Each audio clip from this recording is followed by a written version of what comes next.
Hello everyone, my name is Evan, and when presented with this topic, I already knew exactly what I wanted to demonstrate for you guys.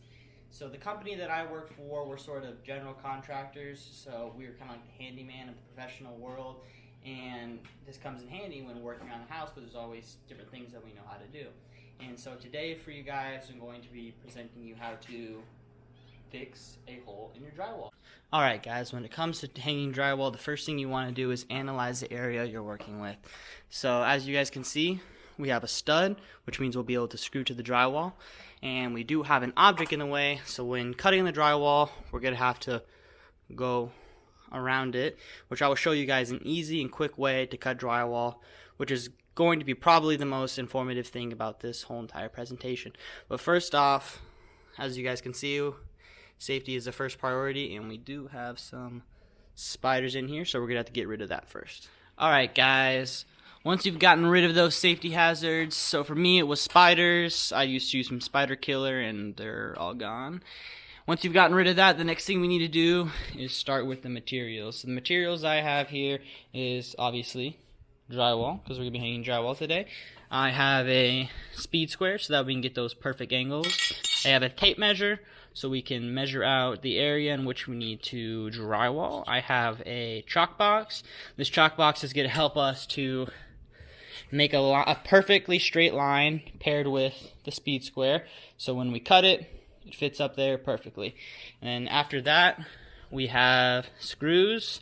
And then this depends on what you are screwing the drywall to. So right here we have 1¼ inch screws, and they are going to be coarse thread.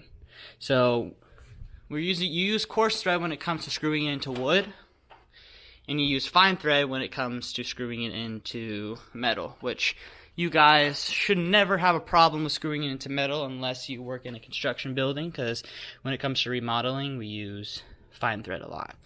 So let's get on to the next step of measuring it out. Alright guys, I got my measurements. I got 4 3/4 and 34 1/8. So I did realize that this drywall is actually 32 inches in length, so I'm not going to be able to get a full strip, so I will have to do it in pieces, which is totally fine, because when doing drywall and actually finishing it off, which is the mudding part I won't be showing you guys today, you can just tape over those cracks and it'll still end up looking perfect. Alright guys, so when it comes to doing your chalk line on the drywall, a helpful tip is if you are using a piece of drywall that has already been previously cut, let's say you got it from a friend or a family member who has just had it laying around, which seems to happen more often than not, start from the factory edge when measuring out. Because as you can see over here, this edge right here is curved a lot, which when actually cutting it out, although it doesn't matter too much because you can tape over it, it will make it a little bit annoying because the piece may not fit in there perfectly. So when measuring, always look for the factory edge. And as you can see, I have my chalk line. So what I did was I grabbed my tape measure, measured 4 3/4 off the side, measured 4 3/4 off this side. Then I made a straight line with my speed square, so that I could have a good line to use for my chalk box. So now that I have this line, what we're going to do is we're going to score it. I'll show you guys how to do that in a second. Alright guys, I got you up on my ladder. And so when it comes to scoring drywall, the first thing you want to do is you want to get your knife. You can pick these up anywhere at Lowe's or Home Depot. The blade is something you might actually have seen when you were growing up. Your mom or your dad would use this to kind of scrape something off the countertop. So let's get on to this. So when doing a line, scoring a line, what we're going to do is put your hand, make sure your hand is never in the way. This knife can easily slip and cut straight through you. These are very sharp, so what you want to do is get your body out of the way, but you want to make sure you can still be able to steady it so it doesn't move around on you. We're going to want to just cut in that line, and you're just going to score it. You're not going to cut, you're not trying to cut all the way through it. You're just going to score this drywall. And so It's always taking me a little bit of time. I'm not perfect at it. Still new to this craft, but to me this is always the most interesting thing when it comes to cutting drywall. Took a little bit of time to learn, but as you do it more, your line starts to get straighter, and you start to get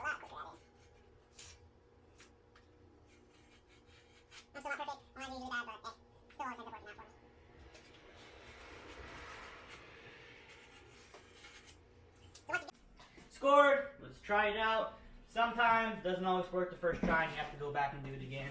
What you're going to do is now that you made that line is just hit it. It should crack right over. Make sure you guys can see that. And then you're going to grab it because on the other side it has a paper type of texture to it, so you have to actually cut through that. It doesn't go all the way through. We're just going to grab that knife and just cut straight through that paper. And here is our first piece of drywall cut.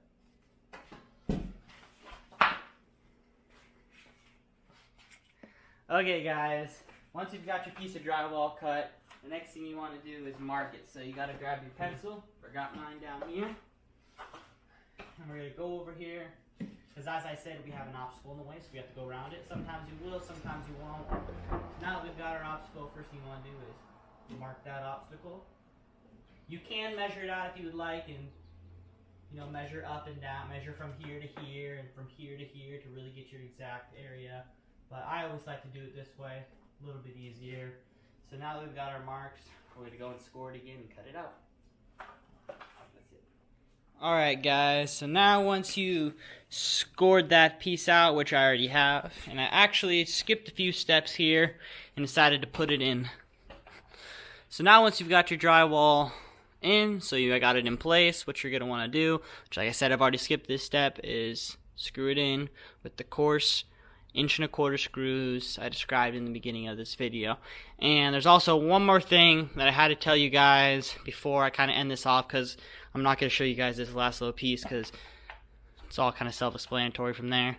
There are different types of drywall, so make sure you check what type of drywall you need before putting it in, even if you think you know, because we thought we knew that this needed to be the thinner type of drywall, not the thicker type of drywall, which I brought 1/2 inch. This is 5/8, so it's a little bit off. You technically can still skim over this when you're in the mudding process, but you probably don't want to, so I'll have to end up redoing this again. But this still kind of shows you guys and gives you all the idea of what you need to be doing. So I'm going to go ahead and put this grill back on and finish it out. But as you guys can see, we filled that hole in.